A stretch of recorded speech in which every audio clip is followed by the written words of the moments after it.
just to make sure that I'm understanding right, those changes that are noted after they come back possibly is adaptive neuroplasticity occurring while they're in space to adapt to their environment?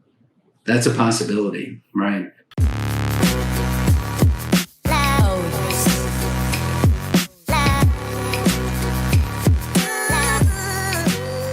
Hello, everyone. Welcome to the UCLA Brain Sport Podcast. My name's Adele, but more importantly, I have an awesome guest today. Former NASA astronaut in 1998, current professor of medicine at the Geisel School of Medicine at Dartmouth Medical School, Dr. J. Buckey. Dr. Buckey, thank you so much for joining us. Thanks for having me. Good fun to be here. Yeah. And you also wrote textbooks on space medicine physiology too. Yeah, I wrote a book called Space Physiology. That's sort of a handbook for understanding space physiology and how weightlessness affects the human body. Yeah. So I recently, actually yesterday, I had on Dr. Susanna Rossi, who's, been a neuroscientist affiliated with NASA, specifically in the context of the effects of long distance space travel, the radiation that astronauts would have to undergo in that context. Mm-hmm. So I spoke with her. So certainly the topic of discussion over these next couple of episodes is obviously the effect of space travel in general on the brain as well as the central nervous system. And why I'm really excited to have you on is because I really like having people that are, affected by the topics that we talk about, have their perspective on. But you sort of hit two birds with one stone because, not were you only an astronaut in 1998, but then also you're, a scientist and a physician and someone that is sort of well-versed and educated and an educator on the topic. Yeah, well, I hope so. Yeah. So I want to start with, your experience, your direct experience, going up into space. I want to start talking about that, and then we can start talking about everything else that you did. So you were part of you were on the Columbia shuttle in 1998 that went into space, specifically on the NeuroLab mission. So the purpose of that mission was, as the name suggests, it's to be able to figure out the effects of space on the brain and the central nervous system. Is that right? That's right. And then as part of that mission and part of trying to find that out, you were not only doing experiments on, other mammalian creatures and animals that you took up there with you, but you were actually doing experiments on yourselves and on the rest of the crew. Is that right? That's right. Yes. Awesome. Mm-hmm. So let's start with what is it like going into space? Yeah, so going into space was a great experience. As you mentioned, the NeuroLab was totally devoted to studying the brain and nervous system and how it adapts to weightlessness, and then adapting back to being on Earth. And to launch into space, basically what happens is about 6 seconds before takeoff, the main engines start, and it's the first time, at least for me, that I'd been in the shuttle when it was actually turned on, so that was quite an experience, and just a snarl of the pumps that are, pushing all the propellant into the main engines. And then there's you feel the shuttle tilt forward a little bit. And then when it tilts back at T = 0, the solid rocket boosters light, and then you're on your way. And it's an 8.5 minute launch. You get up to about 2 Gs front to back while the solid rocket boosters are burning, and then it backs off to just 1 time the force of gravity, and then it gets up to 3 times the force of gravity at just towards the end of the launch. And then the engines cut off, and you're weightless, and you're floating in the spacecraft. Now, one thing: at what point in that process is there that point in your brain where it's like, there's no turning back, I'm fully committed, this is it, I'm going into space? Does that happen when the doors close behind you when you walk into the shuttle, or has that happened a long time before that? Oh, I mean, as far as mentally, Yeah, I think, just, mentally. yeah. So mentally, I mean, I think we trained for almost 2 years. So so by the time it went, we had been working on it for so long. We were just really excited to finally have the chance to go. Yeah. Physically, you're definitely going once the solid rocket boosters light, right? So once the solid boosters light, they can't be turned off. Right. And so once they light, you're going somewhere for 2 minutes for sure. And so that would be the physical point of no return once the solid rocket boosters light. But then, mentally, you've been preparing for it for quite a while. Yeah. What's that experience like then when you blast off and then that weightlessness hits you and you realize you're in space? Yeah. So you can experience short periods of weightlessness with parabolic flight. Mm. And what that is that if you if you're in an airplane and it pushes up into a climb and then pushes down into a descent, at the top of that parabola, you can get about 20 to 30 seconds of weightlessness. And I'd had a chance to do that before. My crewmate had a chance to do that before. But when we went into space, the main engine shut off and you're weightless. And then it just doesn't stop, because on the parabolic flight, 20, 30 seconds, it's over, you may go on for the next thing, but it was just keeps going. Yeah. So it was fun to be weightless and just be up there in the continuous weightlessness. And then also to looking out the window and can't believe where you are. Is that the best sight you've ever seen? It was pretty great. Yeah. Top 5. Probably. Top 5? It was, definitely. I mean, see my kids. And my That's wife, why I put it in a top 5. But in terms of that, it was really great. About 60% of ISS astronauts report some sort of subjective visual acuity or some sort of subjective visual symptoms. Did you experience anything like that? I did not notice a change in vision. We were only up there for 16 days. Mm-hmm. And but it is true that people who are in space for longer periods do start to notice changes in their vision. Often it happens when they've been up there for maybe 6 weeks or so, which is longer than we were there. So, but that is an interesting problem because as yet, it really hasn't, it's defied an easy explanation. It's not really clear why people are developing these vision problems. And, but they seem to be, fairly common.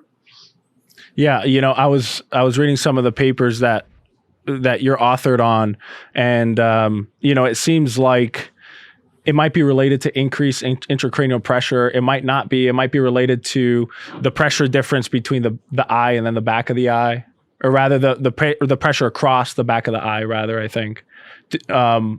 What's the going theory regarding why astronauts experience visual, not loss of vision, but issues with visual acuity in space? Yeah. So, well. One theory that was very popular early on was that the pressure in the head was increased. And the reason for that is that some astronauts, when they came back with these vision problems, if you did an MRI scan, if you took a picture of their head, it looked like their eyes were flattened. So they had this vision problem associated with a slight flattening of the eye and other changes to the eye that all seem similar to idiopathic intracranial hypertension, which is a condition here on Earth where people have elevated pressure in their head. And so since it looks similar, that's what, that was thought that, well, maybe that's what's happening. Maybe people are having increased pressure in their head. But if you step back and think about what happens in weightlessness, it seems unlikely that people are getting really high pressures in your head and in their heads.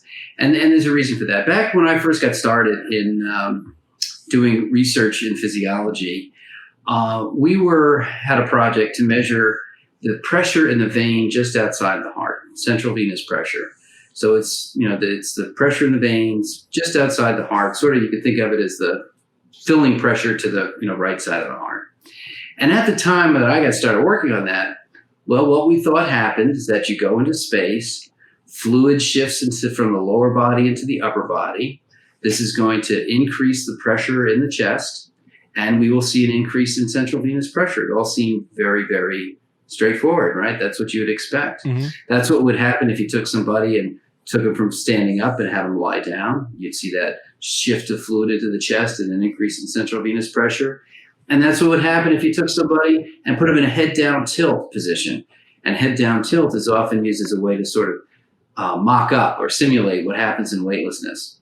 So it all made perfect sense, right? So we did this experiment. We built a device to measure central venous pressure in space.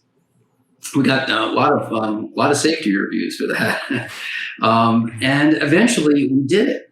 And I'll never forget that day where it's sitting there looking at the tracings from central venous pressure in space, and it had gone down compared to what it was lying in the shuttle just a short time before. Uh-huh. So it didn't go up at all. If anything, it went down. Yeah. And we thought, oh gosh, we screwed up.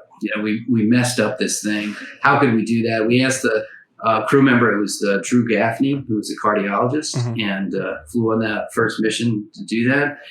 Had him hook up the backup unit, same result. Central venous pressure was down.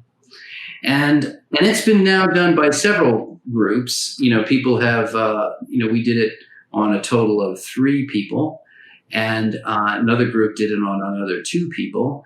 And then people have also measured central venous pressure in parabolic flights, where you get that short exposure. Yeah. And every time central venous pressure is below where it is in the supine level. And as we thought about this, what we realized is that we've been thinking about it in the wrong way. And I guess to give you an analogy, if you imagine there's a fire hose sitting on the ground, right, that has water in it. If you have that fire hose lying in the ground, what shape is it going to be in?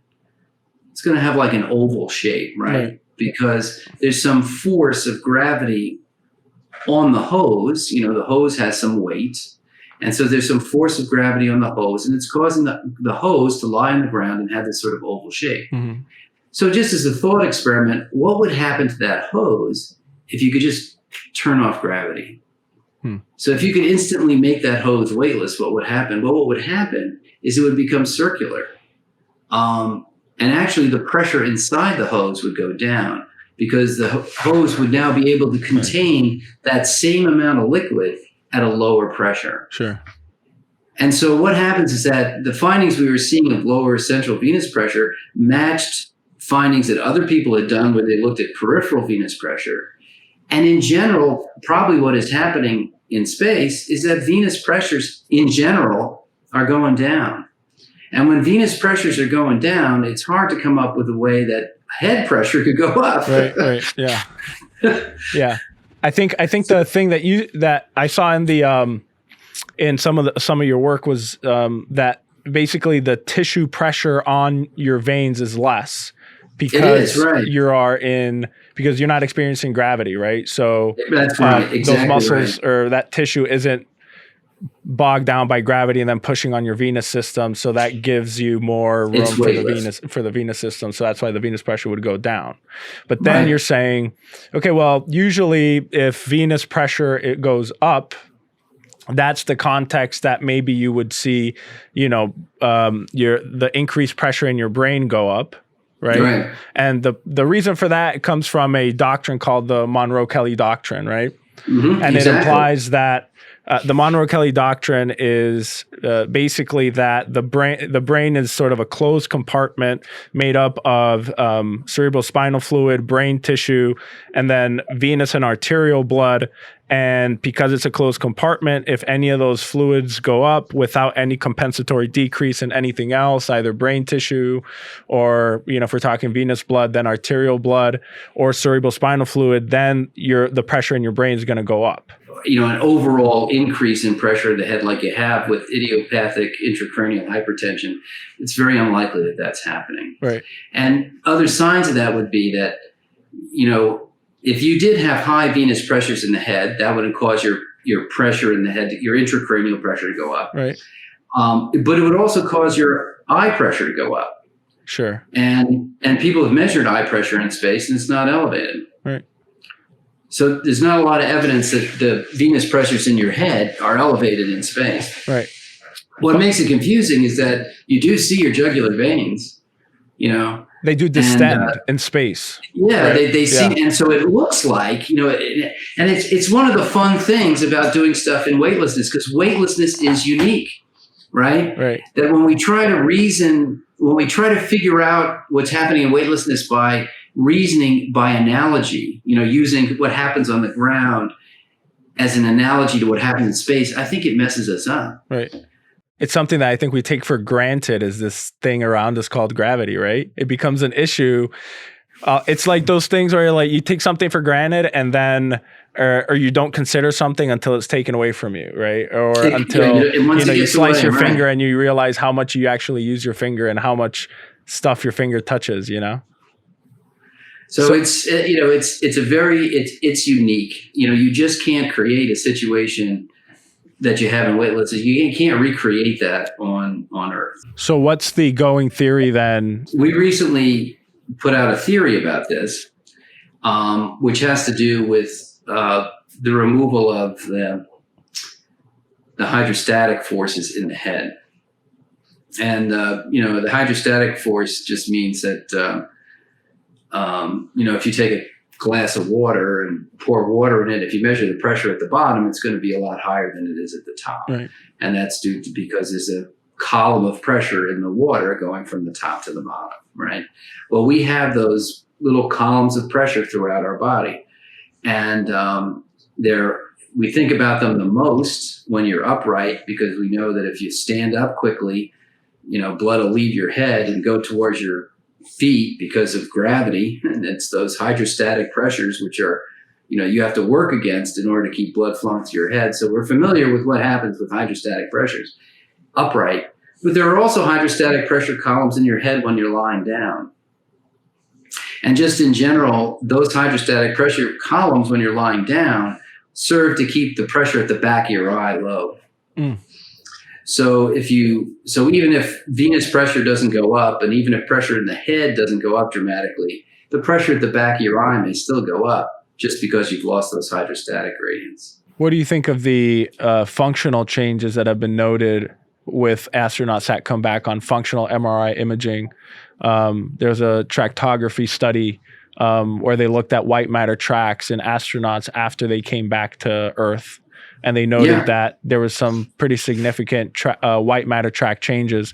So for everyone listening, the white matter, brain is pretty much divided into gray matter, white matter. Gray matter is on the outside, white matter is on the inside. And white matter sort of is the wiring underneath that gray area that all the tracks regarding, pretty much everything that happens in the outside part, gray matter part of your brain, it transports all that throughout the entire body. So there were some changes noted on the white matter tracks. What do you think about that? Yeah, so part of that you might expect from some of the things we talked about earlier. So when we came back from being in space, we were back on Earth with a balance system that had adapted to weightlessness, right? But it's not just the balance system that adapting to weightlessness; it's the whole central nervous system that's adapting to weightlessness. And one of the things we were looking at on NeuroLab was the neuroplasticity that underlies the ability to adapt to these new environments. Mm. So in addition to us, we also had, there were rats and mice, and some of the investigators were able to look at what was happening in the brains of these animals as they're adapting to being in weightlessness. And there is kind of a rewiring that's going on, similar to the rewiring that would happen if somebody were to have a drug that damaged their inner ear. Mm. So if somebody had a drug that damaged their inner ear, initially they'd feel really unsteady. Their balance would be off. They'd be having a hard time. But over a period of time, they're going to adapt to that. And even though the inner ear doesn't start working, they're walking fine, they're getting around, they're riding a bicycle, they're ice skating. They're doing everything they need to do by using other senses. Just to make sure that I'm understanding right, those changes that are noted after they come back possibly is adaptive neuroplasticity occurring while they're in space to adapt to their environment? That's a possibility. And that's Right. probably why you're seeing it more with long-term space flight rather than just short-term. Yes, and it may be. I have to go back and look. I don't want to claim to be an expert in these particular studies, Yeah. but I think, as I remember, I think they were happening in areas associated with vestibular function. Yeah. I think they noted it in the cerebellum too, which certainly would Make a lot of sense, right? Yeah, the cerebellum's involved in coordination, understanding where you are in space. So certainly, if gravity's taken out from under you, it might get affected.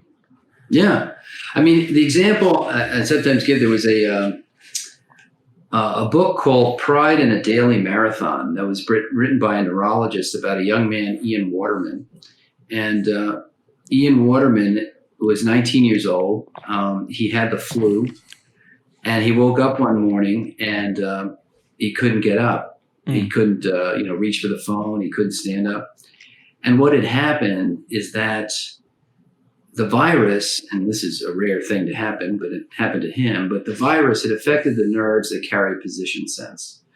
So the sense that tells us where our arms and legs are located in space. Mm-hmm. And as a result of that, he was disabled.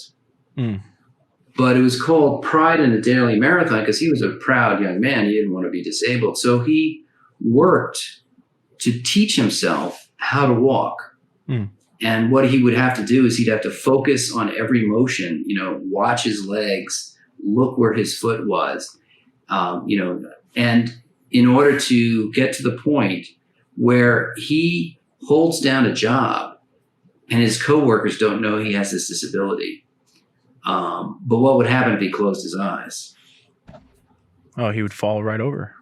He'll fall over, right? Because, and it was called Pride in a Daily Marathon because for him to learn to do this, the effort was like running a marathon. It was that hard to train himself to do it. Right. But what it showed is that he was able to compensate for a deficit in one sense by using the other senses. Right. And that is, in essence, what we're asking people to do in weightlessness. We're asking them to just ignore, that information you're getting about up and down. You can't really rely on that anymore. So they have to kind of adapt how they process the information from their senses in order to get a coherent view of the world. And so that's likely to involve some rewiring. Right. But yeah, I mean, I totally understand that, but I wonder if, these are adaptive changes, right? Adaptive change.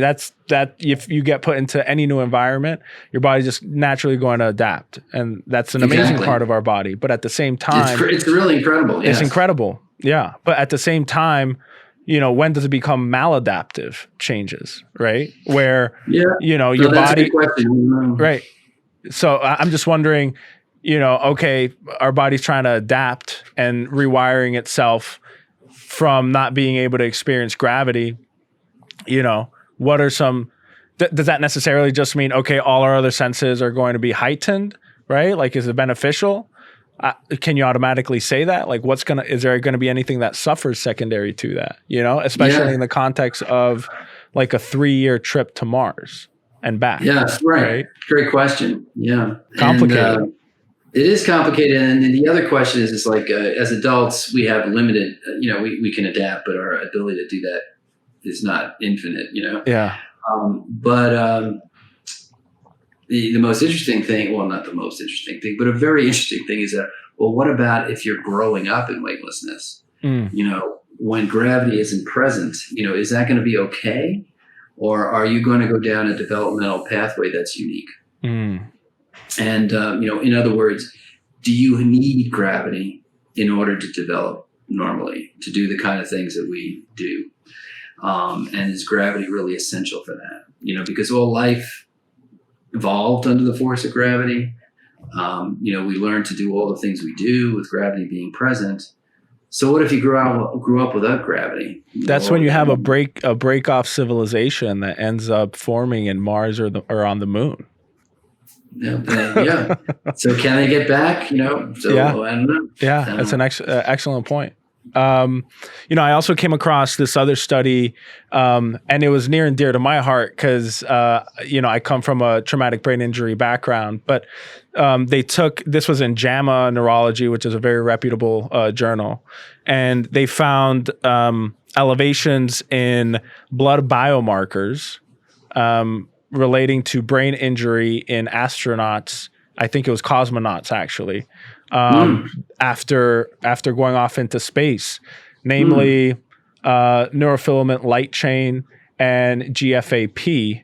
And then there's a couple other ones that I don't remember. But nonetheless, these are markers that are increased in your blood after brain injury, right? And we've seen it in mild traumatic brain injury and concussion. Actually, GFAP is potentially one of the leading biomarkers to diagnose concussion.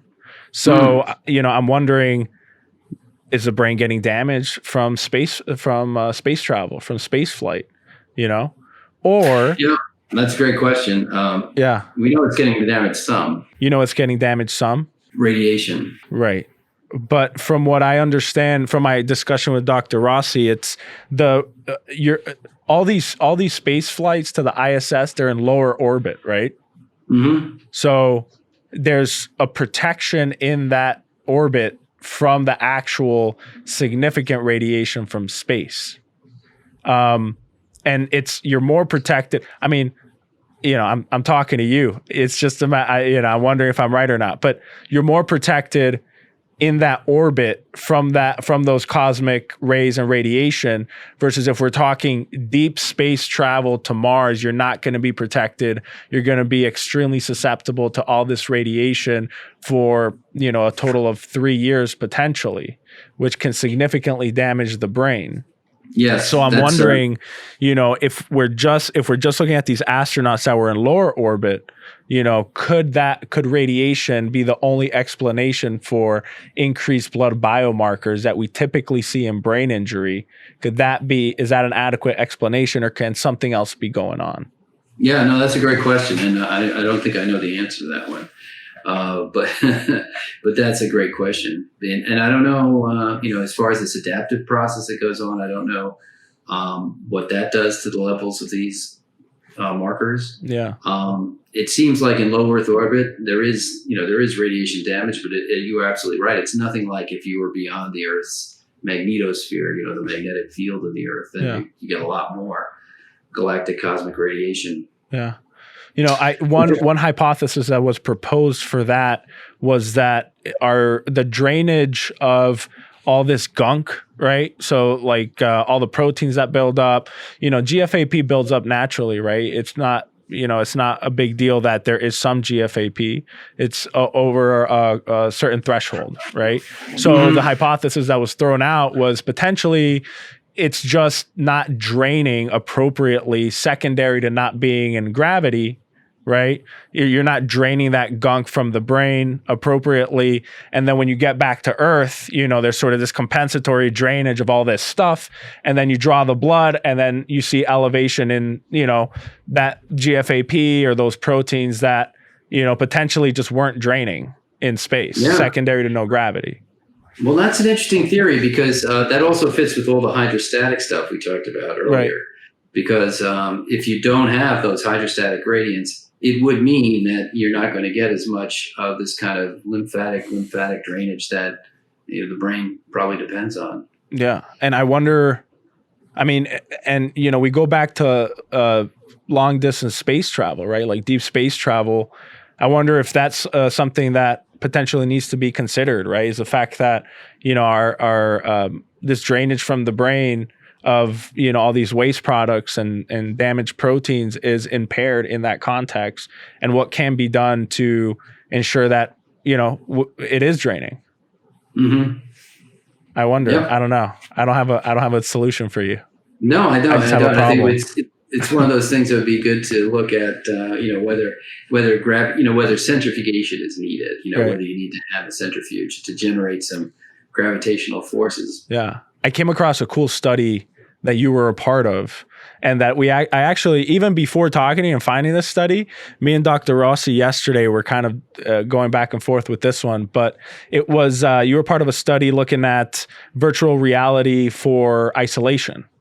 Oh yeah, right. Yeah. Uh-huh. So, we were discussing, even before I came across this study, we were talking about, okay, well, can virtual reality be, because one of the main issues that NASA's put out is this sort of social isolation that astronauts would have to go through in long distance deep space travel, right? And can virtual reality ameliorate that potentially, right? Mm-hmm. And you were part of a study, I think, in Antarctica where they used virtual reality. Yeah.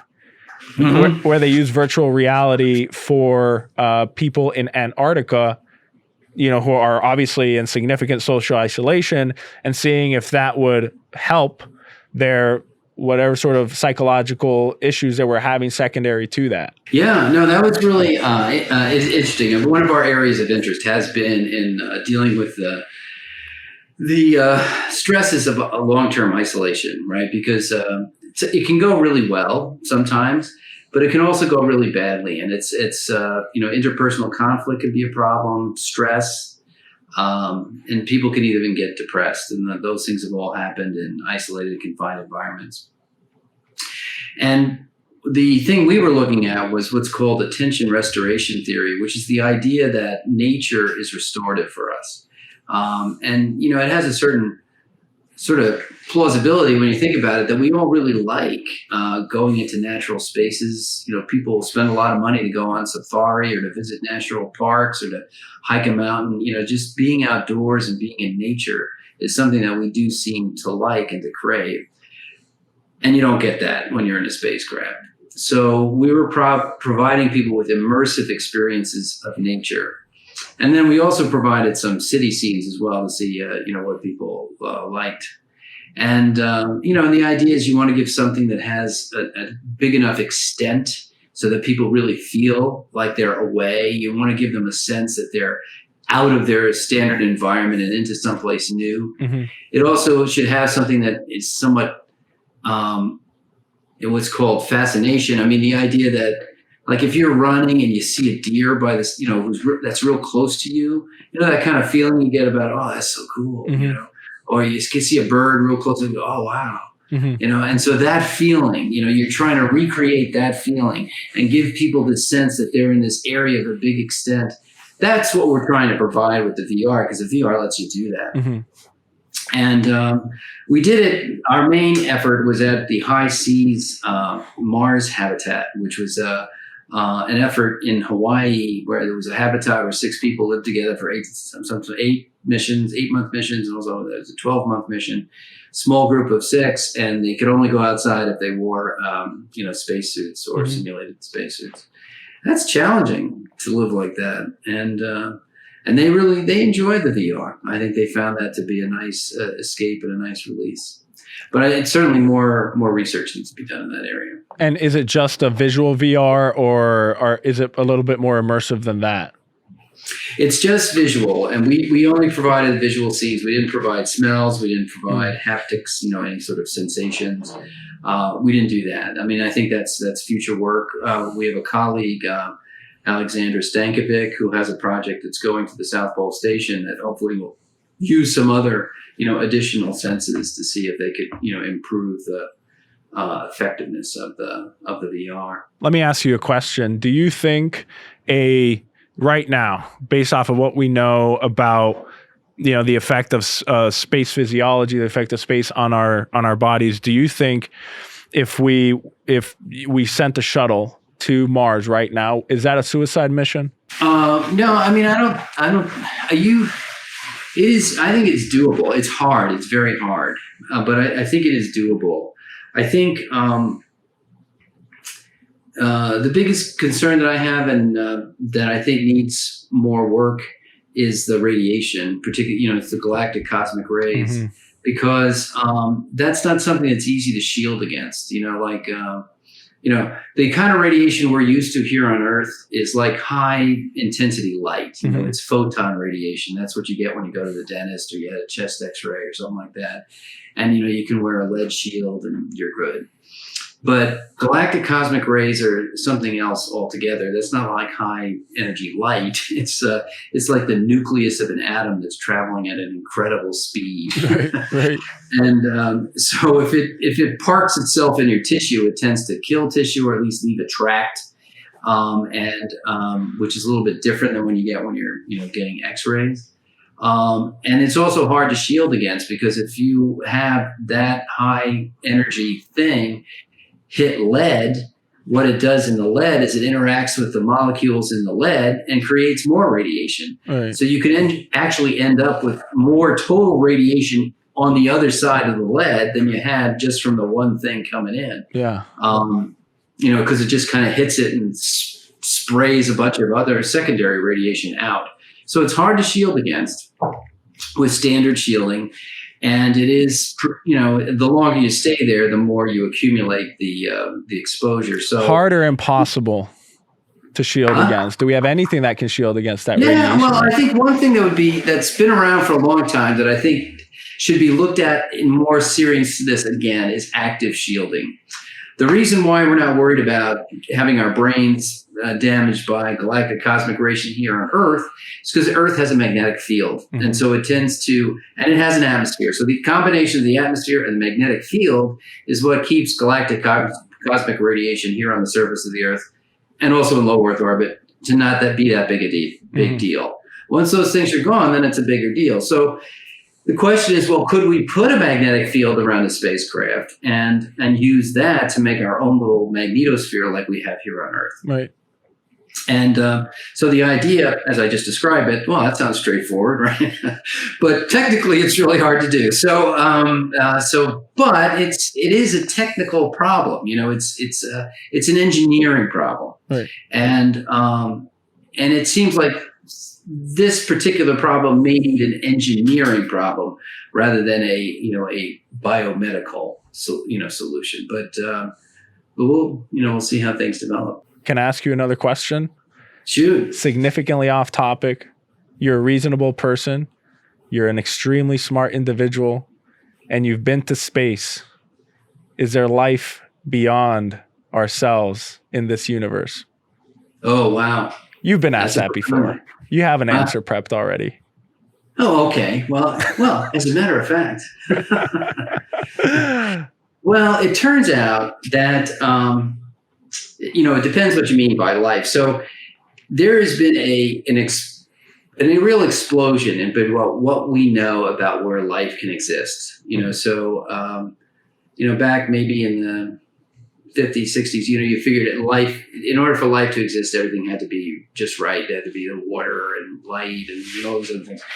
But it's become clear that there's life that exists in all sorts of extreme locations. There's life that exists at, a couple of kilograms below our feet in rocks. There's life that lives at these super hot vents down at the bottom of the ocean. There's life that lives in salt flats, salty places. There's life that lives in the cooling systems of nuclear power plants. So that life can exist in a lot of different locations, but it's simple life. And it looks like, if you look at Earth and Mars are kind of like, brothers, they kind of grew up in the same neighborhood, but kind of took different paths, and so they're about the same age. They are formed at about the same time. And at the outset, they also, Mars also had water and then, other things going on. And life here on Earth, is, Earth's maybe about 4 billion years old. There's evidence that there was life, maybe as early as 3.5 billion years ago. So it wasn't that long after the Earth was formed that this kind of simple life was found. Right. So you could make the case that if it happened here, it might have happened on Mars back then too. Yeah. And maybe instead of being a really, really rare, super rare thing, maybe it just does happen, when the conditions are right. Again, that's simple life. Obviously, more complex life like us, so like having a podcast life, that may be a little bit more difficult. That doesn't seem to happen just right away. I think the same way, where I'm sure we're just in a snapshot window of, billions and billions of years, right? So I'm sure there was probably, the inception of life, and then, the extension of that life, right, throughout all of time. And we're like part of that, and in a very small window of that, right?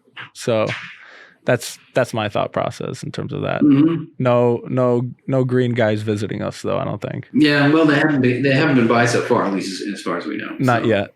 Mm-hmm. Another question: would you go back if you had the opportunity? Would I go back if I had the opportunity? I mean, for the longest time, I did want to, go back, and now I have grandkids now.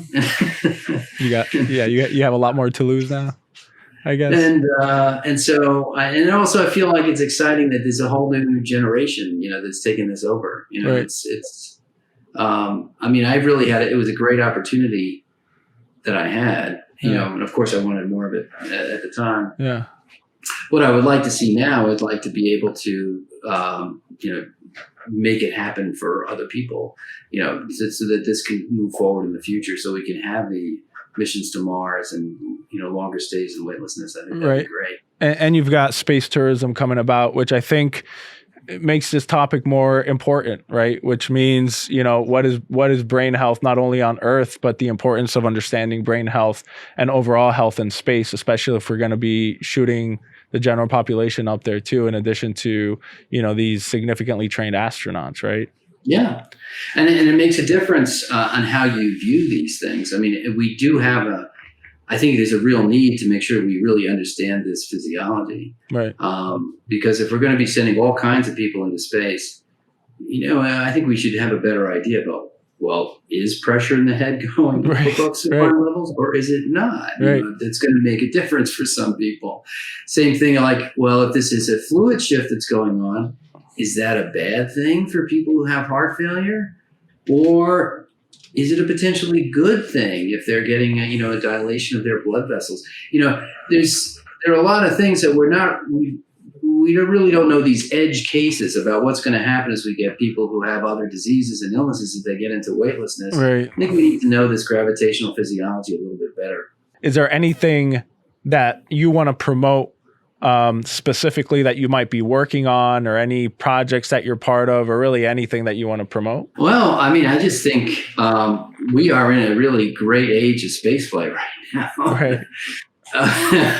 So I'm just super excited that we're going to be having a lot more activity in low Earth orbit. We're going to be having a lot more space stations. Mm-hmm. And I'm really hopeful that we're going to really start doing some, serious missions back to the moon and Mars.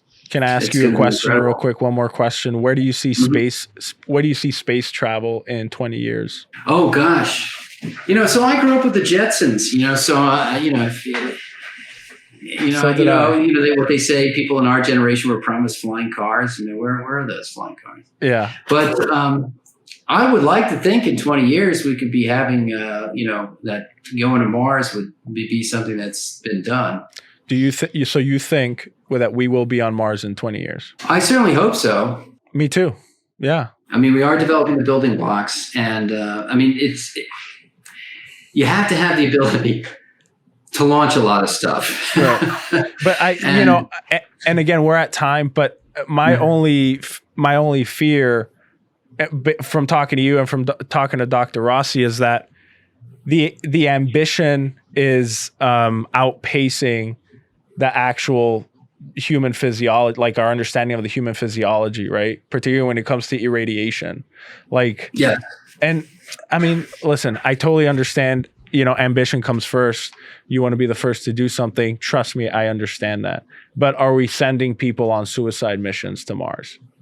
Right? I don't know. You don't seem to think so. We haven't sent anybody yet. But I do think it's an area that we need to be working more in, particularly it's this radiation area. Yeah, absolutely. I think that's a very important area. Yeah. Thank you so much. I really appreciate your time. Thanks for having me. Enjoyed chatting. Yeah. That was awesome. I'd love to maybe have you back some other point so that we can continue this conversation. We really hit some awesome points today. Again, thank you so much for coming on. Is there anything else that you want to add? Oh, no, that's great. I think we've covered it. Thank you, everyone. Thank you so much. Dr. Jay Buckey, former NASA astronaut, current professor of medicine at Geisel School of Medicine at Dartmouth. If anyone has any questions for Dr. Buckey or I, or really wants to reach out at all, there's an email at the bottom of the video description. Shoot me an email. Dr. Buckey, if they have questions for you, I'll route those to you if that's okay. Sure. All right. Awesome. Thank you so much for joining me, everyone. Have a great day. Bye-bye.